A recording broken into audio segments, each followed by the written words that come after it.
Ahead, Apple's big weekend, sort of, and jumbo prices for tiny shrimp later in the show.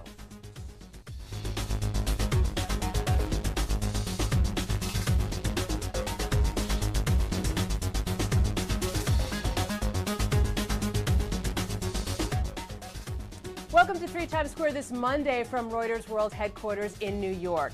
A record weekend for Apple.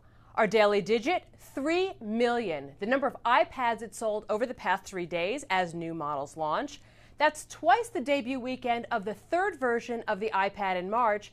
However, Apple not giving the breakdown for sales of the Mini versus the fourth generation of the full-sized iPad. CEO Tim Cook only saying, quote, "We practically sold out of iPad Minis," whatever that means.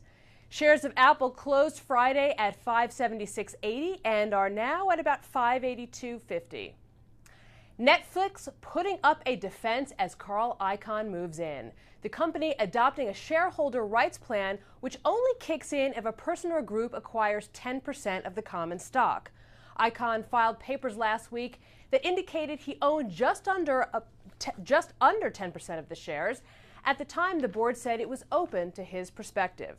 Shares closed at $76.90 on Friday and are now down a bit at $75.38.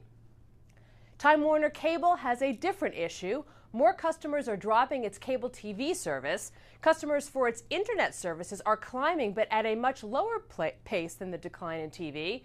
Sales and profit at the company missing forecasts. However, shares of Time Warner Cable have risen about 50% in 2012. A U.S. investigation into money laundering will cost a European bank more than expected and could lead to criminal charges. Our Angeline Ong joins us from London with more. Angeline, HSBC facing more challenges. Yes, Lisa, that's right. We're talking really big sums here, more than $1.5 billion. That's how much HSBC set aside to cover potential fines. Now, the U.S. Senate, as you know, said in July that lax controls had left it vulnerable to money laundering. Plus, the investigation may even lead to criminal charges now. The bank says it's hard to know how much business has been lost due to this scandal, but HSBC does admit it has damaged the brand. Not great, Lisa, given the industry's reputation is already in tatters. We've had the LIBOR scandal that Barclays has been fined for. RBS expected to settle on that matter too. Also, Barclays is being investigated over the rigging of power prices in California. And there's the mis-selling of payment protection insurance and rogue traders to boot. So overall, HSBC's news is yet another blow for the banking industry, and it'll be interesting to see how banks will try to win back the trust of investors in the coming months, or if we'll see more spin-offs as banks try to cut off troubled parts of their business. Back to you, Lisa. That's true, very troubled. Okay, thanks, Angeline, for that update.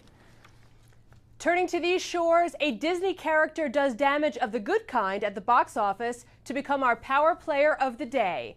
It's Wreck-It Ralph, whose film of the same name scored the highest grossing opening weekend in Disney animation history with $49.1 million. That hammered Denzel Washington's new film Flight, which came in second at $25 million.